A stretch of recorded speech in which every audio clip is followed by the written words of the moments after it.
Non, non, il m'a pas dit, mais bon, je balance quand même. Ouais.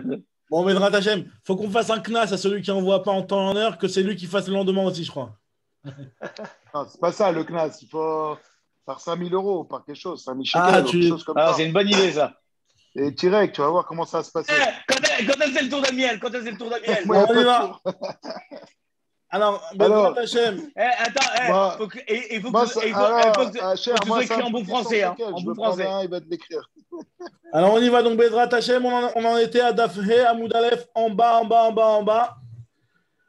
Donc, je remets dans le contexte, puisqu'on était au milieu d'un raisonnement, on était en train d'essayer de savoir et de chercher d'où sait-on que la taille minimum d'une souka, enfin, et d'un reshoot, de manière C'est générale, dit Farim. et ça avait une application pour les mechitsot, pour les fanotes de la souka, etc.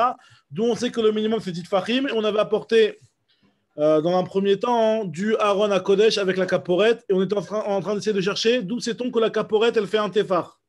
On a cherché, on a dit que le Keli le plus petit qu'on a trouvé dans la Torah qui était marqué Mefourash, la taille, c'était la Misgeret Tofar, qui vient, Misgeret qui vient un tefar. Et donc de là, on a appris que la caporette, elle faisait un tefar. Ça, c'est ce qu'on avait dit jusqu'à maintenant. Maintenant, Ravuna, lui, il va te dire non, moi, je sais que la caporette, elle fait un tefar, j'apprends ça d'ailleurs, d'un autre endroit. Et en fait, j'apprends du fait qu'il y a marqué dans Yom Kippour, la macérette qu'on vient de passer, macérette Yoma, on avait déjà vu ça.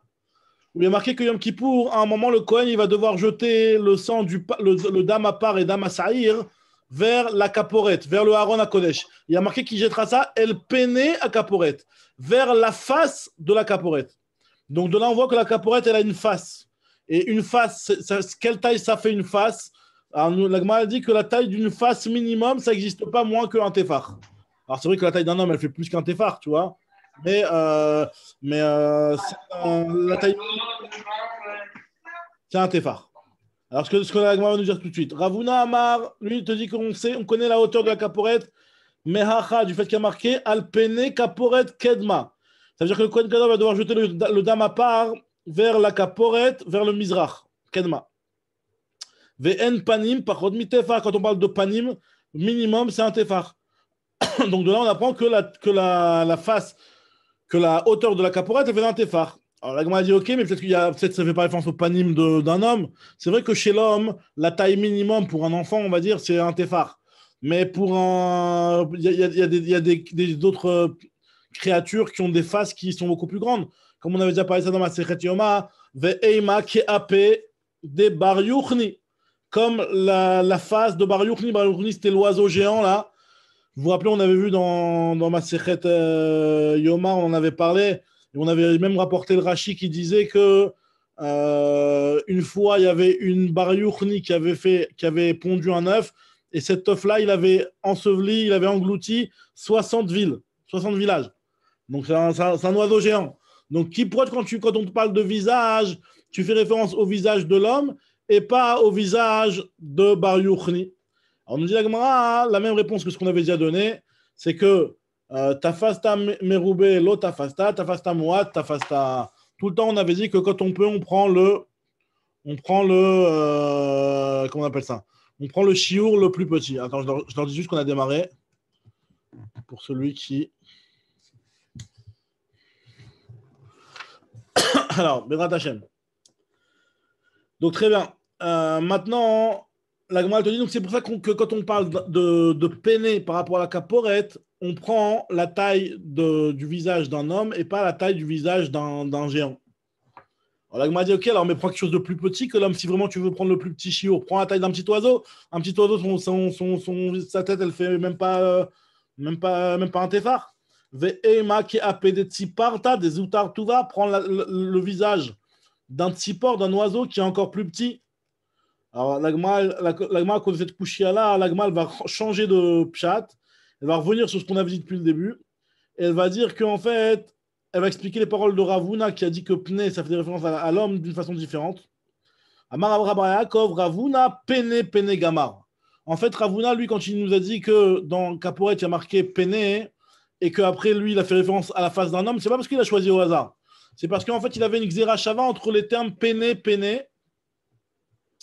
Et donc, il y a marqué Péné concernant la caporette et il y a marqué Péné concernant le visage d'un homme. Donc, c'est pour ça qu'il a fait l'analogie et donc il a comparé, il a dit que c'était un téphar. Ce que nous dit l'Agmara ici, Amarava Chabar Yaakov, Ravuna Péné Péné Gamar. D'un côté, il y a marqué Ksivacha concernant la caporette, El Péné à caporette. Urtivatam, il y a marqué concernant Yaakov Avinu, après qu'il a reçu les brachot de Yitzhak, il y a marqué là-bas, mais Et Péné Yitzhak Aviv. Il y a marqué que Yaakov, il est sorti de devant son père, de devant la face de son père Yitzhak. Donc tu vois bien que grâce à cette Xerashava, grâce à cette Xerashava, on voit que le terme de Péné, il est utilisé par rapport au visage d'un homme, d'un humain. Et le visage d'un humain, bon, même si c'est vrai que Yitzhak, lui-même personnellement, son visage, il devait faire bien plus qu'un téphar. Mais en tout cas, on voit qu'on parle par rapport à l'homme. Et si on parle par rapport à l'homme, le visage d'un minimum d'un homme, d'un enfant en tout cas, c'est un téphar. Apparemment, un enfant, alors ça j'aurais bien voulu avoir l'avis médical de Dr Lévy, mais apparemment un enfant, Machavouta, m'a dit que l'ouverture, même lors d'un accouchement, lorsqu'une femme elle accouche, pour être ouverte, il faut qu'elle soit ouverte à 10 minimum pour l'accouchement. Donc ça veut dire qu'il faut qu'il y ait au moins un téphar pour que la tête elle passe. Donc, parce que la tête elle fait un téphar minimum. Même la tête d'un bébé elle fait au moins un téphar. Comme ça il m'a dit. Bref, en tout cas, nous dit la Gemara, Veneilaf mipanim shel ma'ala. Ok, tu m'as dit que grâce à ta Xerashava, tu as une Xerashava qui te dit péné. Mais pourquoi tu fais pas référence à la taille des Melachim qui eux aussi sont comme des hommes? Parce qu'en fait, finalement, les Malachim, ils ont aussi un aspect qui ressemble à un homme. En tout cas, au moins par rapport au visage, etc. Donc, Dirtiv, il y a marqué concernant les Melachim, Kirot Pene Elokim Vatirtseni. Il y a marqué lorsque c'était quoi? C'était au moment où Yaakov il fuyait de Esav et qu'il l'a rencontré et il lui a dit que accepte mon cadeau parce que quand tu vas il y a marqué j'ai vu ton visage comme voyant la tête d'un ange. donc pourquoi là finalement on prendrait pas la tête d'un ange qui peut être beaucoup plus grande? La Gemara donne la même réponse. Toujours, on prend le shiur minimum. Tafasta meroubé, l'otafasta. Si tu prends le shiur maximum, c'est pas bon. Si tu prends le shiur minimum, t'es bon. D'accord? Comme on avait déjà expliqué la dernière fois, qu'est-ce que voulait dire cette chose-là? D'ailleurs, ici, Tosfot, il s'allonge un petit peu sur ça. Et finalement, il arrive à la conclusion de ce qu'on avait dit, qu'on avait déjà vu dans Rashi, à savoir que tafasta meroubé, l'otafasta, c'est parce qu'en réalité, lorsqu'on te dit de prendre quelque chose et que tu prends une grande quantité, il y a peut-être une partie qui ne te revient pas. Tandis que quand tu prends une petite quantité, c'est sûr que cette petite quantité, au moins, elle te revient. Ok. Maintenant, la Gemara continue, elle te dit. La Gemara continue, elle te dit. Veneilaf mikrouv.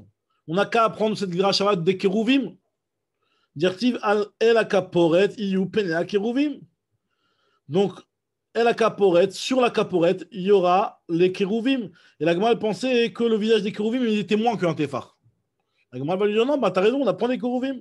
Amaravarabar Yaakov, Gmire, En Pne Kérouvim, Proutim et Tefar. Le visage des kérouvim, il faisait un Tefar. Donc exactement, on peut très bien apprendre de la face des kérouvim.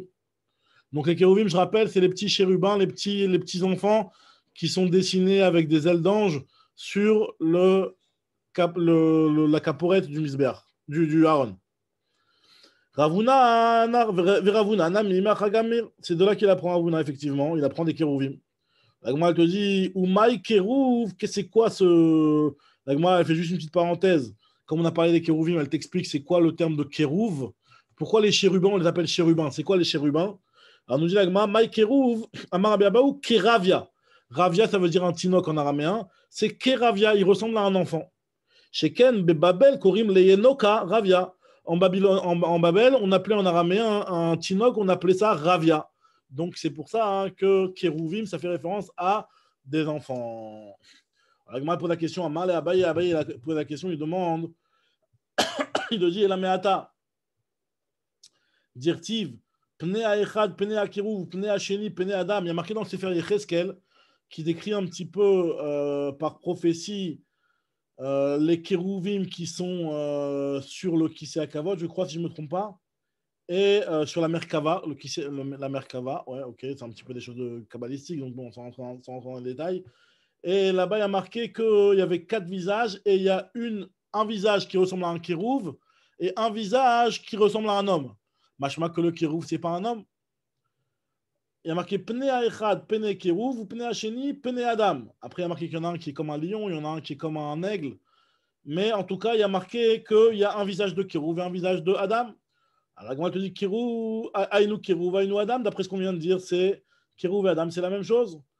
La te dit non, tu as raison, c'est exactement la même chose. Mais quand le passage qui te dit qu'il y avait un visage de Kérouv et un visage de Adam, c'est pour te dire un adulte et un enfant.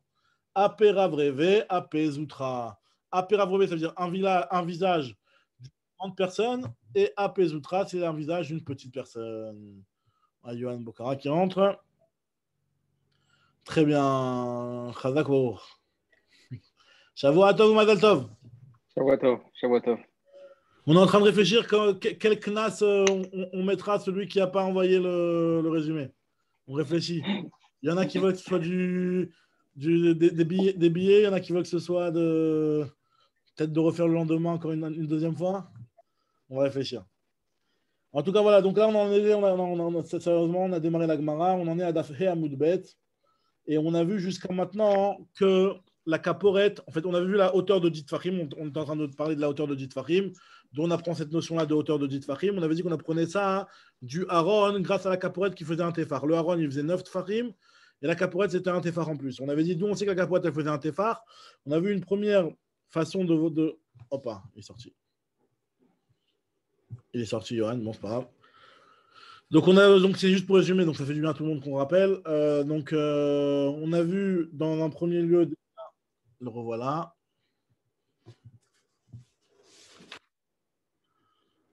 Voilà.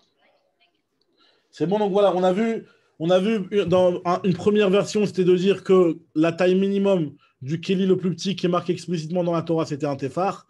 Donc c'est pour ça qu'on a statué que la caporette, elle faisait un Tefar.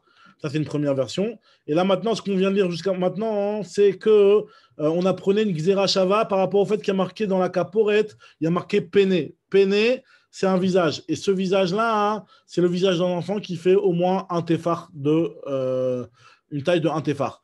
Et on a expliqué que les kérouvim qui sont sur la caporette du Aaron à Kodesh, eh ben, ces kérouvim, ce sont des petits-enfants. Kéravia, ça veut dire tinokot. Et kérouv, ça vient du mot kéravia. Et ravia en araméen, c'est tinok.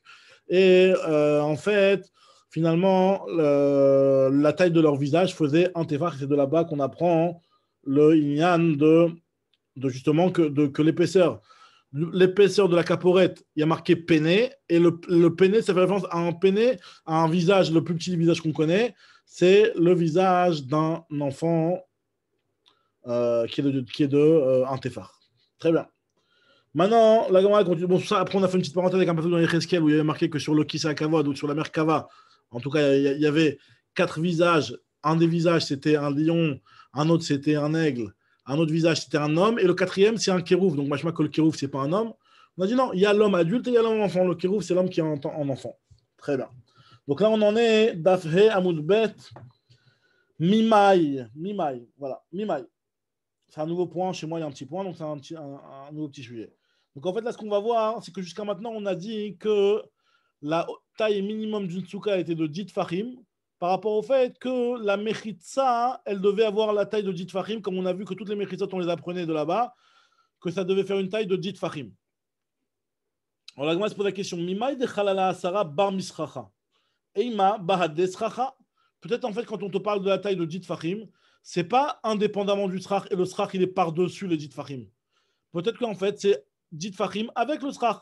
Donc finalement, l'espace qu'il y aurait à l'intérieur de ta souka, ce sera un espace de moins de 10 Fahim, d'où tu sais que c'est pas comme ça. La Gemara a dit, tu as raison. C'est une tellement bonne question que finalement, je suis obligé d'apprendre d'un autre endroit l'histoire des 10 Fahim. Cette question, elle a tout fait chambouler. Et la Gemara rapporte un autre mécor, une autre source. On dit la Gemara, et là, mibet olamim gama. Finalement, le shiur de Asarat Fahim, par rapport à l'espace qui doit être en dessous le srach, ça on l'apprend du Bet Olamim. Bet Olamim, c'est du Bet Amigdash, mais pas le Mishkan qui était dans le désert, le Bet Olamim, le vrai Bet Amigdash qui était à Yerushalayim.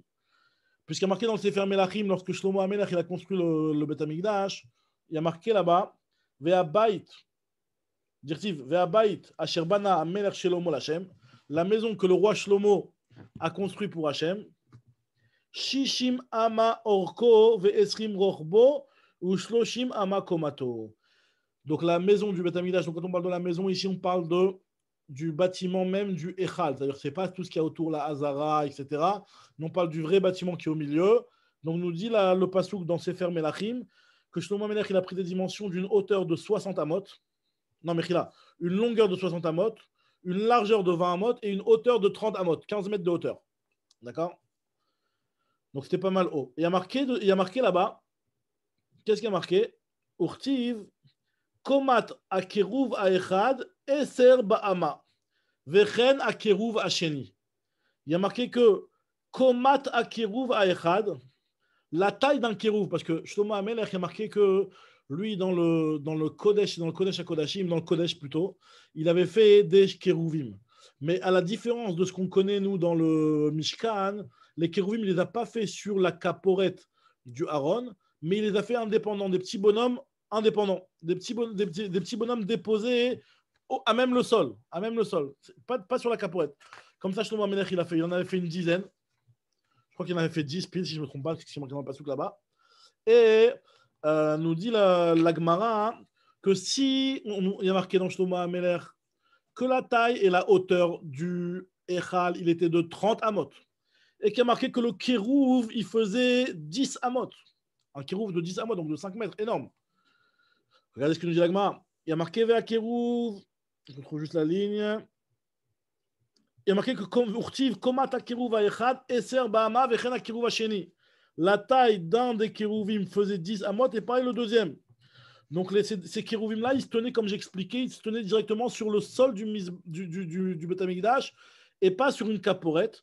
Donc ça voulait dire que en fait, finalement, la hauteur de ce kérouv, il était à un tiers de la hauteur du Echal, puisque le Echal, il faisait 30 amot. Donc si le kérouv, il faisait 10 amot, ça veut dire que la hauteur du kérouv, il était de un tiers. Vetania. Et il y a marqué dans une braïta, Ma matinu bebet olamim keruvim beshlish abayit enomdim, de la même façon que dans le bet olamim, c'est-à-dire dans le bet Amikdash que Shlomo HaMelech a construit. On a vu que les kérouvim ils se tenaient à une hauteur de un tiers du bet Amikdash. Pareil aussi dans le Mishkan, et donc c'est de là qu'on va apprendre. Quand il y avait les kérouvim qui étaient sur le Aaron, il faut qu'on arrive avec les kérouvim à un tiers de la hauteur du Mishkan. C'est ce que nous dit ici la Braïta. Pareil aussi dans le Mishkan, Nami, Kérouvim, Bishlit Abayit Emeramjim, dans le Mishkan aussi qui était dans le désert, les Kérouvim qui étaient sur le Aaron se tenaient à un tiers de la maison. Alors maintenant on va faire les calculs. Mishkan, Kama, avec quelle hauteur il faisait le Mishkan? Le Mishkan il faisait 10 amot. Eser amot, dirti, comme il y a marqué concernant les poteaux, les poutres qui supportaient le Mishkan, il y a marqué que Eser amot, Orecha Karesh. La poutre elle faisait 10 amot de hauteur. Donc 10 amot, c'est combien de tfachim? Sachant qu'une ama, on va prendre la mesure qu'une ama, c'est 6 tfachim. Donc 10 amot, ça fait combien de tfachim? Ça fait 60 tfachim. Donc kama avoulé ou shitin poucherait. Poucherait, ça veut dire un tefach. Donc ça fait combien de points? Ça fait shitin poucherait 60 tfachim. Donc c'est quoi le tiers de 60 tfachim?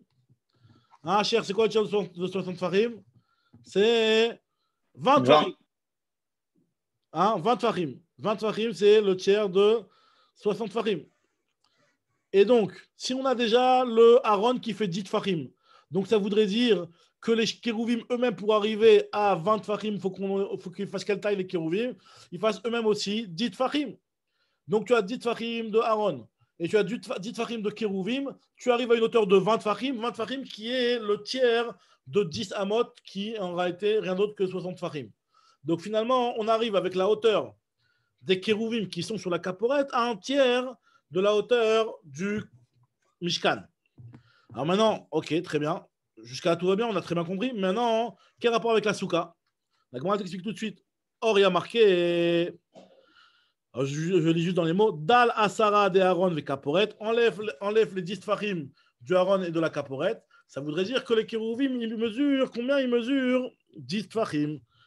Pachou Leou, il te restera Asara 10 tfachim donc c'est-à-dire que depuis la tête des kérouvim jusqu'à la caporette, puisqu'en fait ils se tenaient sur la caporette, les kérouvim dans le Mishkan, on a une hauteur de 10 tfachim. Là. Ici, une seconde. Ok, donc on a une hauteur de 10 tfachim. Donc si on a une hauteur de 10 tfachim pour les kérouvim, hop là, Joseph Naoum.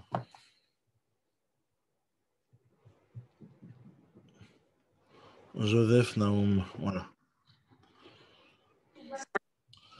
Salut Joseph, Shavua Tov. Shavua Tov, Mazal Tov. Ça va? Alors voilà, là on est en train d'essayer de voir, et on est toujours dans l'histoire d'apprendre cette halakha-là, que la souka, elle devait faire une taille minimum de 10 tfachim. D'accord? Et là, on est en train de dire que d'où on apprend ça, on est passé sur un autre limoud. On a essayé d'apprendre du haron et de la caporette. La Gemara sur ça, elle a posé une question. Maintenant, elle est revenue sur autre chose. Elle veut apprendre ça, toujours dans le Beth Amikdash, mais d'ailleurs. Alors, c'est quoi le limoud qu'on est en train d'essayer de faire? On est en train de dire, voilà, Shlomo HaMelech, lorsqu'il a construit le Beth Amikdash, d'accord, là, il y a marqué dans le passage que la hauteur du Beth Amikdash que Shlomo HaMelech a construit, il faisait 30 amot. 30 amot de hauteur. Et il y a marqué que Shlomo HaMelech, il a construit des kérouvim qui étaient différents des kérouvim qu'on avait dans le Mishkan, puisque c'était des chérubins qui étaient posés sur le sol. Et il y a marqué que ces kérouvim-là, ils faisaient chacun 10 amot. Donc cela veut dire que dans le Beth Amikdash de Shlomo HaMelech, les kérouvim, ils se tenaient à quelle proportion de la hauteur du bâtiment? Puisque si le bâtiment il fait 30 amot et que le kérouv lui-même il fait 10 amot, ça veut dire qu'il est à un tiers de la hauteur du Beth Amikdash. Donc maintenant, on va passer au Mishkan et on va voir les kérouvim du Mishkan qui eux étaient sur le Aron HaKodesh, à quelle hauteur ils se tenaient. Sachant que la hauteur du Mishkan, elle était de 10 amot. C'était plus petit le Mishkan. C'était 10 amot. 10 amot, ça fait combien de tfachim? Ça fait 60 tfachim, puisque une amat, c'est 6 tfachim. Donc 10 amot, ça fait 60 tfachim. Et on sait, si on veut dire que de la même façon que Shlomo HaMelech, il a fait, comme ça la Braïta nous dit, de la même façon que Shlomo HaMelech, il a fait que les kérouvim arrivent à un tiers de la hauteur du Beth Amikdash, pareil, les kérouvim du Mishkan aussi arrivaient à un tiers de la hauteur du Mishkan. Donc, si la hauteur du Mishkan elle est de 60 tfachim, et que ça veut dire que les kérouvim arrivaient à 20 tfachim. À 20 tfachim. Donc, maintenant, si les kérouvim eux-mêmes ils arrivaient à 20 tfachim, et on sait que les kérouvim ils étaient déposés sur le Aron HaKodesh, et on sait que le Aron et la caporette, on l'a déjà prouvé, ça faisait 10 tfachim. Donc, finalement, les kérouvim eux-mêmes, combien ils faisaient? Ils faisaient 10 tfachim. Voilà, on en est là. Pour l'instant, c'est ce qu'on a prouvé jusque-là. Maintenant, quel rapport avec la souka? Le rapport il est le suivant maintenant.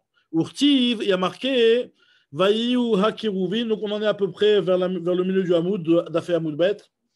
Or, il y a marqué Vaïu Hakiruvim, Porse Knafaim, les malas. Il y a marqué que les Kiruvim, ils étendaient leurs ailes vers le haut.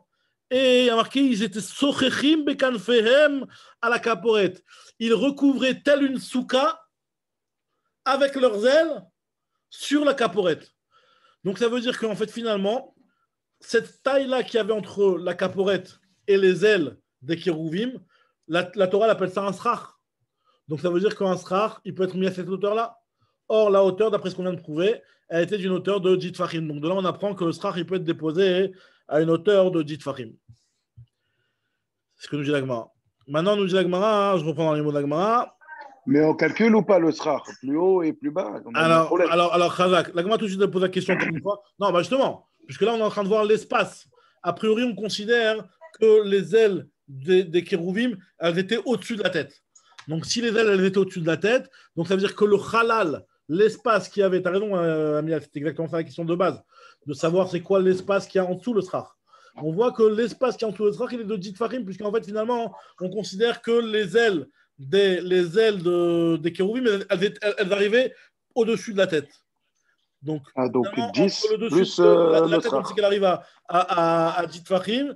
Donc il y a 10 tfachim exactement d'espace. Donc de là, on apprend qu'il y a 10 tfachim d'espace.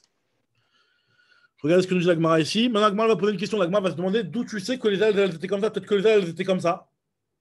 Qui te dit que les ailes de kérouvim elles étaient comme ça au-dessus de la tête? Peut-être qu'elles étaient comme ça.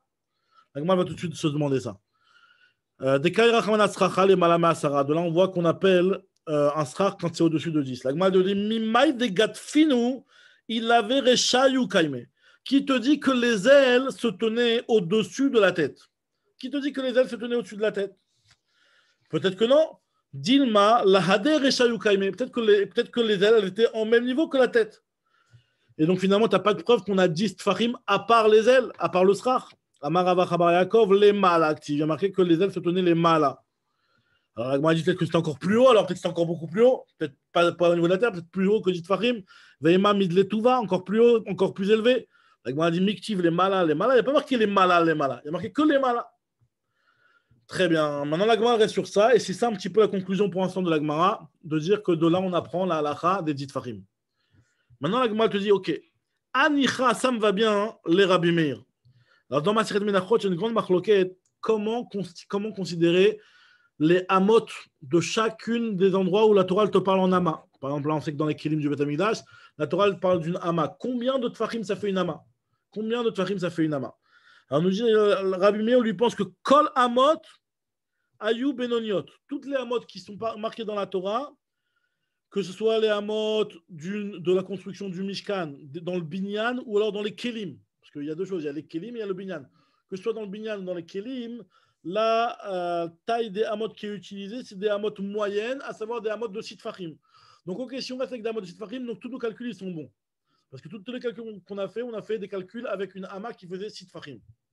Mais par contre, les Rabbi Yehuda, d'après l'avis de Rabbi Yehuda, qui lui considère qu'une ama, les ama shel Binyan, Shishat Fachim, Shel Kelim, Khamisha. D'après lui, dans les Kelim qui sont dans le Beth Amikdash, leur ama, elle n'était pas de Sit Fachim. C'est vrai que quand on parlait des poutres, de la construction du Beth Amikdash, etc., là oui, effectivement, on parlait d'une ama qui faisait Sit Fachim. Ça, c'est ama Shel Binyan. Maintenant, ama Shel Kelim, elle faisait 5 Fachim d'après Rabbi Yehuda. Donc, on avait parlé de ça. Elle faisait 5 Fachim d'après Rabbi Yehuda. Ouais.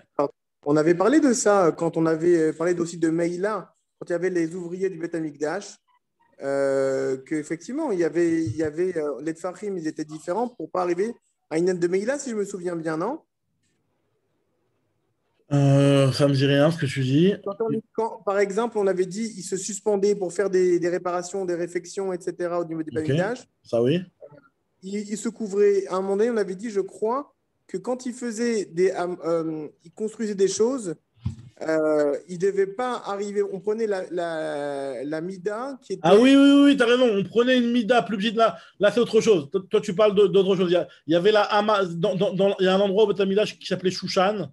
Et là-bas, il y avait une hama qui était posée. Il y avait la hama de Moshe et une hama qui était plus petite d'un demi-etzba. Effectivement, là, pourquoi c'est plus petit d'un demi-etzba? C'est pour ça. Mais c'est pas de ça qu'on parle ici.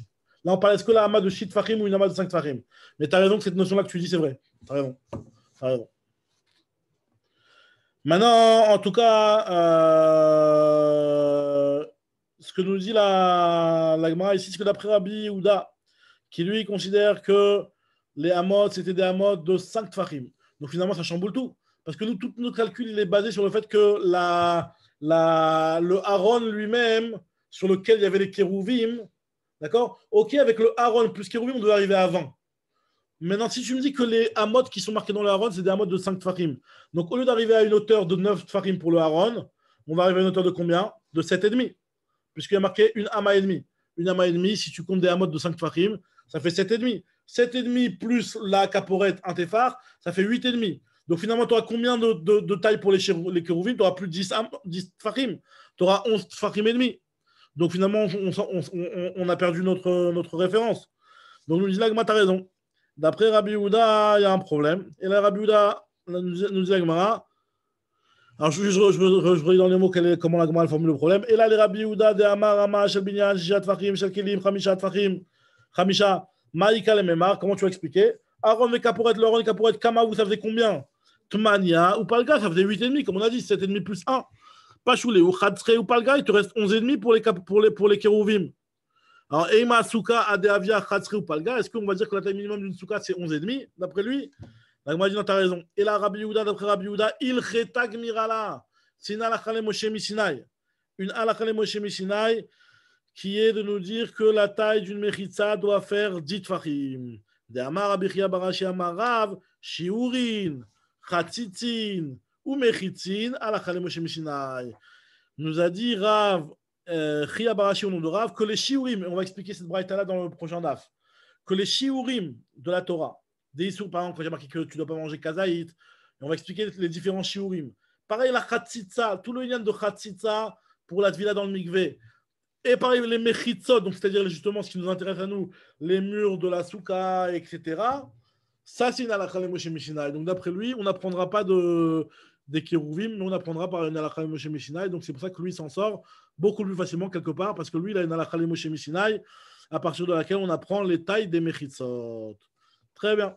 Ça, c'est ce que nous dit la Gemara, et comme ça, elle conclut un petit peu d'après Rabbi Yehuda. Maintenant, la Gemara va analyser cette braïta-là. Elle va nous dire, est-ce que c'est vraiment vrai que le shiurim de la Torah, c'est une halakha Moshe Mishinai? Parce que quand on dit halakha Moshe Mishinai, ça veut dire Torah orale transmise par Moshe et pas du tout marquée dans la Torah. Or, on va voir que les shiurim, ils sont marqués quelque part dans la Torah. Et elle va nous rapporter la Gemara une braïta. Elle va essayer de voir est-ce que c'est vraiment une halakha Moshe Mishinai ou alors non. Nous dit la Gemara, shiurin, deoraita, nous, c'est pas une halakha Moshe Mishinai, c'est deoraita, c'est marqué dans la Torah, carrément les shiurim. La Gemara nous apporte un pasouk, dit-il, il est marqué dans la Torah, Eretz, Chita, ou Seora, Gefen, Utena, Verimon. Donc les 7 fruits d'Israël, on les connaît. Eretz, donc une terre où pousse le blé, l'orge, le raisin, la figue, la rimon, comment on dit le rimon? La grenade. Eretz et Shemen Vache, une terre où coule l'huile et le miel. Et Rav Chanin nous a dit que ce pasouk-là, même si c'est vrai que d'après l'Opshat, ça parle des fruits, donc on est chez le primeur. Mais en tout cas, l'allusion qu'on veut nous dire ici, quand la pasouk, les shiurim ne'emar. Tout ce pasouk fait référence à des quantités de mitzvot. Et la Gemara l'explique. La Braïta l'explique. Chita, par exemple, Rav Chanin, enfin, c'est même pas la Braïta, c'est Rav Chanin qui explique. Chita, par exemple, il y a marqué dans la Torah, Chita. C'est quoi la référence en termes de shiur au blé? Alors, nous dit la Gemara. Alors, regardez, la Gemara va nous dire une halakha intéressante. Les bêtes amenuga. Alors, bêtes amenuga, je ne sais pas si vous vous rappelez, on avait déjà vu cette notion-là dans Eruvin. Alors, c'est quoi la notion de bête amenuga? Bête amenuga, en fait, c'est de rentrer dans une maison qui a été rendue et décrétée tmea, comme quoi elle avait une tsarat. Alors, normalement, il y a deux choses. On sait que quand on rentre dans cette maison-là, on est tamé. D'accord? Maintenant, quelqu'un qui aurait un objet entre les mains et qui rentre dans la maison, il est tamé tout de suite, miyad. Il y a marqué que celui qui rentre dans la maison, il est tamé. D'accord? Par contre, si jamais tu as des vêtements sur toi, il y a marqué que ces vêtements, ils sont aussi tmeim, mais là, la Gemara, elle apprend, comme Rashi rapporte, que ces vêtements ne sont pas tmeim sur place. Ces vêtements, ils sont tmeim que si tu es resté dans la maison le temps de manger un casse-croûte, un sandwich comme Joseph. D'accord? Un boulot. Un boulot, voilà. Le temps de manger un petit morceau de pras chita. Kidea chila de pras chita. Le temps de manger un morceau de pain au blé. Alors ça, c'est la quantité de temps qu'on doit rester. Donc le shiur de Kidea chila de pras, on connaît entre 4 minutes et 8 minutes, 9 minutes. D'accord? On a déjà vu ces trucs-là par rapport au Ilchot Kippour, Ilchot Achilat Matzah, toutes ces choses-là. En tout cas, voilà. Donc, nous dit la Gemara que c'est à ça que sert le chita, le shiur du chita. Donc, c'est ce que nous dit. Regardez ce que la Gemara va nous rapporter ici.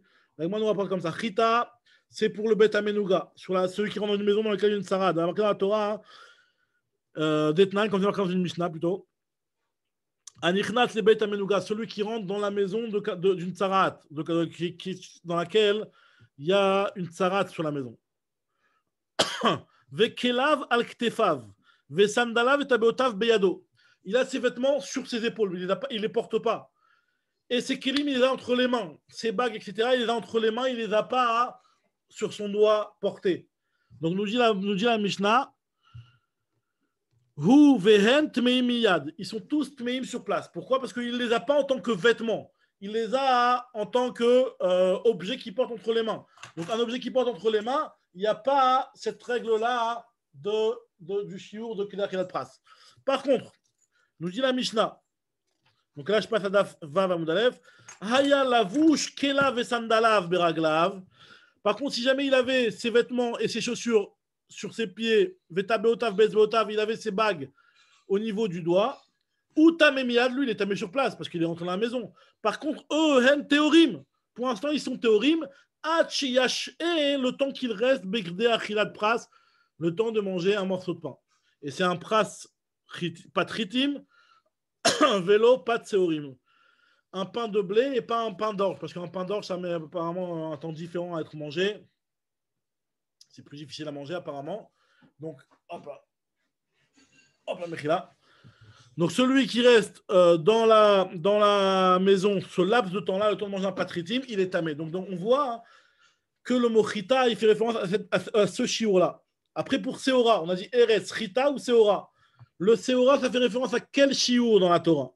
Nous dit la Gemara, Seora, c'est Etzem ka Seora. Seora, d'Etnan, il y a marqué dans une Mishnah, donc dans ma Sechet Ohalot, le début de Masechet Ohalot, deuxième Perek. Il y a marqué que Etzem Kaseora metame b'maga ou b'masav et non metame b'oel. On sait que normalement, pour le mettre pour un cadavre, il y a plusieurs types de touma. Il y a soit au contact, il y a soit le OL.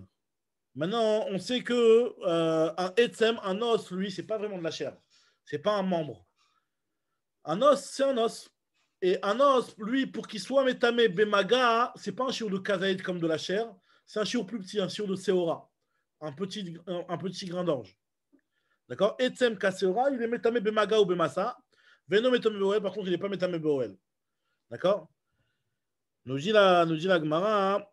Donc voilà, donc de là on apprend, on voit que quand il y a marqué dans la Torah seora, ça fait référence à ce shiur-là. Continue la Gemara. Gefen, c'est quoi Gefen? Kede revit yayin un nazir. Le shiur d'un revit pour un nazir. Alors, le shiur d'un revit pour un nazir. Alors là, il y a eu une grande discussion dans Masechet Hérouvin. On avait déjà vu un petit peu cette Gemara dans le début de Hérouvin. Et en fait, là-bas, il y avait un grand vikouach entre les Rishonim. Ici, c'est plus calme au niveau des Rishonim. Mais en tout cas, il y avait une discussion comme ça de savoir est-ce que ça fait référence stam au quelqu'un qui boit du vin, hein, le shiur de Issour pour un nazir avec le vin, c'est un shiur de revit. Comme ça, il y en a qui expliquaient là-bas dans Masechet Hérouvin. Mais tous les Rishonim n'étaient pas d'accord avec ça. Ils te disaient parce que dans ce cas-là, quel rapport avec le vin? Le vin, ce n'est pas l'outil de la mesure. Ce n'est pas la référence de la mesure. C'est la référence du Issour. Ce n'est pas la référence de la mesure. Donc, c'est pour ça hein, que les Mefarshim ici ont expliqué, comme ça Rachid explique ici, qu'en fait, pourquoi on a besoin de mesurer grâce au yaïn? Parce qu'en fait, quand tu prends un nazir, on sait que le nazir, il n'a pas le droit de boire le vin, mais il n'a pas le droit de manger non plus tout ce qui est produit de la vigne.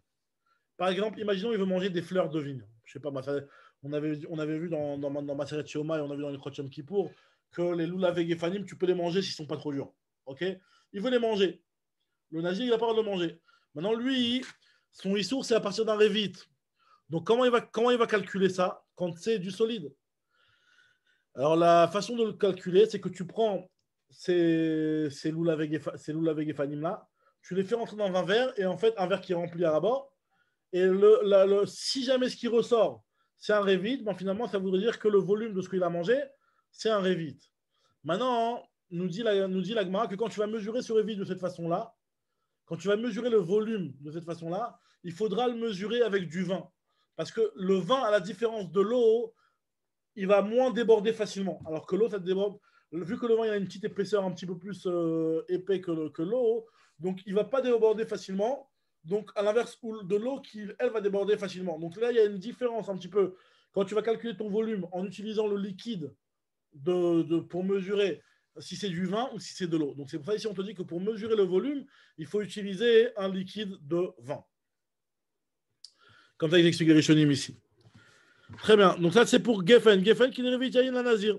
Tehena, c'est quoi le shiur de Tehena, la figue? La figue, c'est par rapport à tout. On a vu dans Masechet Shabbat que quand tu veux faire au-tsa d'un objet, c'est à partir de quelle taille qu'on va considérer que l'objet il a son importance. Kagrogeret, le shiur d'une figue sèche. Donc, figue sèche, c'est par rapport au tsa Shabbat. Donc, on a vu Eretz Rita, Seora, Geffen, Tehena. Maintenant, Rimon. C'est quoi Rimon? Alors, Rimon, c'est les Otsa'a, Rimon, Mechila, c'est par rapport au Kelim. Alors, on sait que normalement, un Keli, tant que le Keli il est entier, il reste tamé. Un Keli qui est devenu tamé, tant qu'il est entier, il reste tamé. Maintenant, dès que le Keli se casse, il perd sa touma, puisqu'il a été cassé. Maintenant, un Keli qui a eu un trou, il n'est pas complètement cassé. Maintenant, tu peux encore l'utiliser pour des objets qui sont plus gros que ce trou-là. Donc, on dit qu'un objet qui aurait un trou, tant que le trou n'a pas la taille d'un rimon, ça s'appelle encore que cet objet-là, il a un réceptacle et que cet objet-là est encore valable. Comme ça, il y en a qui expliquent. Alors, Tosfot, ici, il nous explique ici que ça fait référence au Keli Etz, au Keli en bois. Parce que le Keli en bois, on sait qu'un Keli en bois, s'il n'a pas de réceptacle, il ne reçoit pas la Touma. C'est ce qu'on appelle les Peshuté Kli Etz, les Kli Etz qui sont en planche. Ça ne reçoit pas la Touma normalement. Pour que ce soit Midoraita en tout cas, pour que ça reçoive la Touma Midoraita, il faut qu'il y ait un bet Kiboul.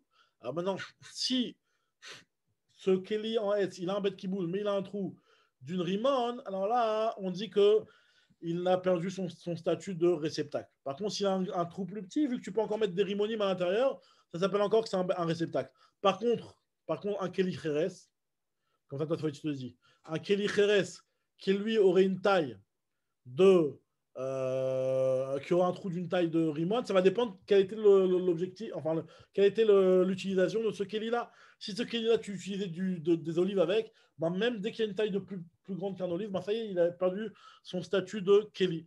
Comme ça, tu l'expliques. Très bien, tu voulais dire quelque chose, Joseph? C'est bon. Alors, on y va.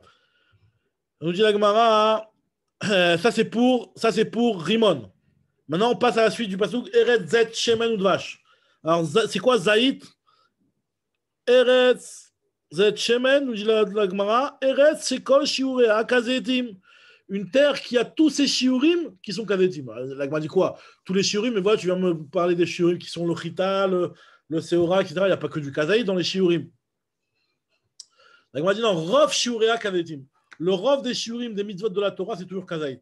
Enfin, c'est majoritairement kazaït. C'est ce que nous dit la Braïta ici.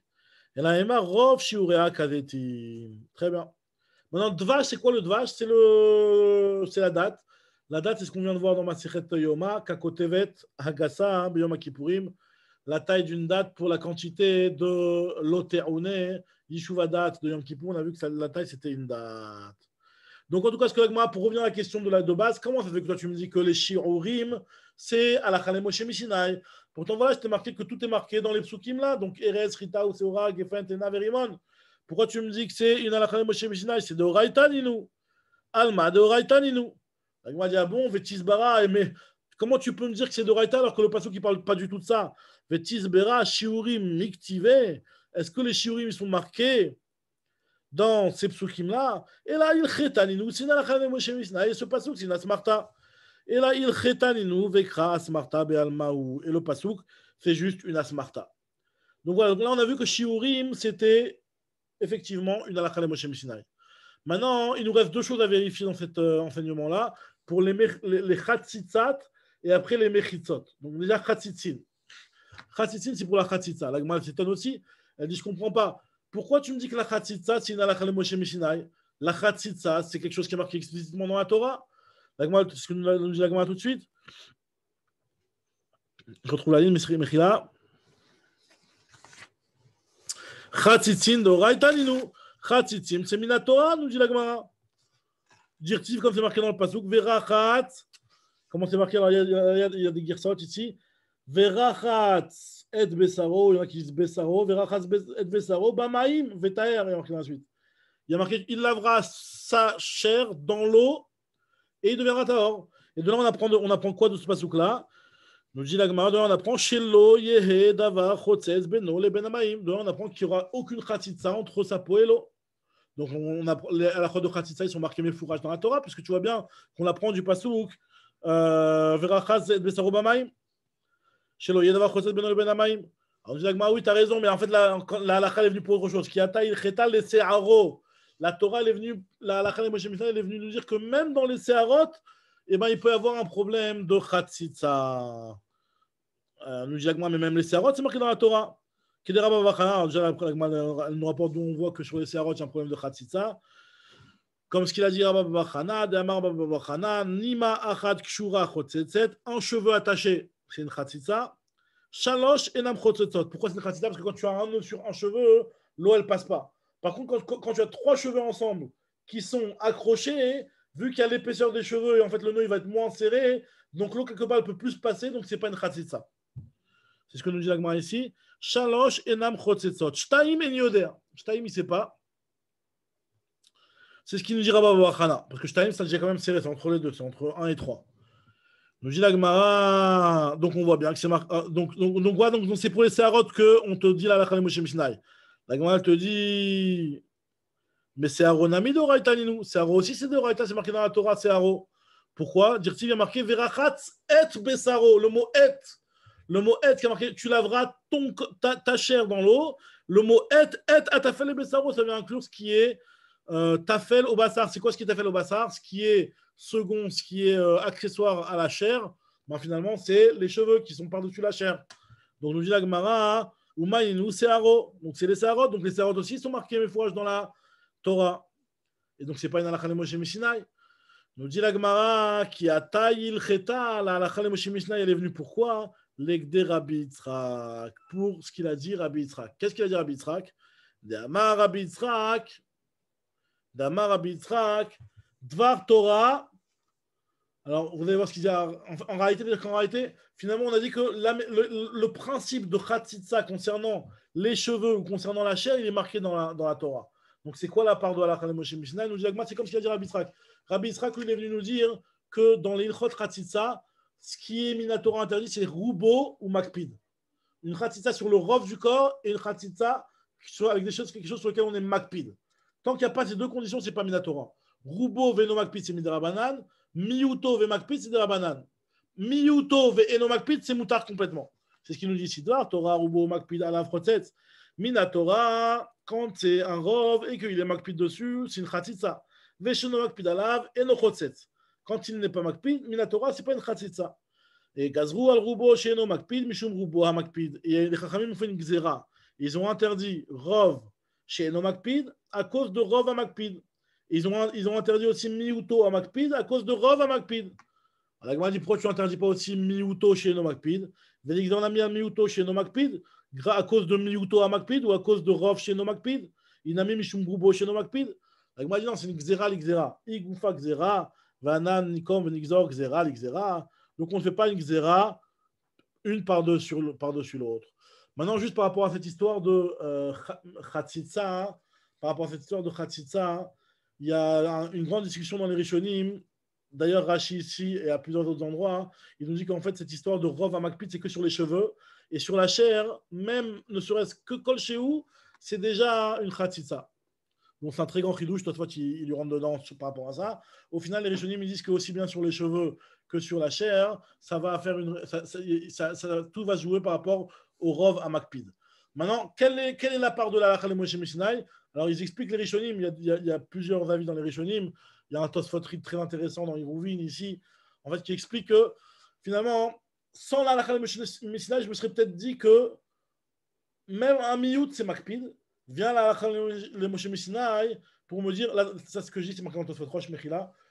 Vient la halakha de Moshe Mishnai et elle te dit que non, c'est Makpid et c'est une Khatzitsa qu'à partir du moment où il y a un Rov qui a la Khatzitsa. Si jamais il n'y a pas un Rov qui a la Khatzitsa, il n'y aura pas de problème de Khatzitsa.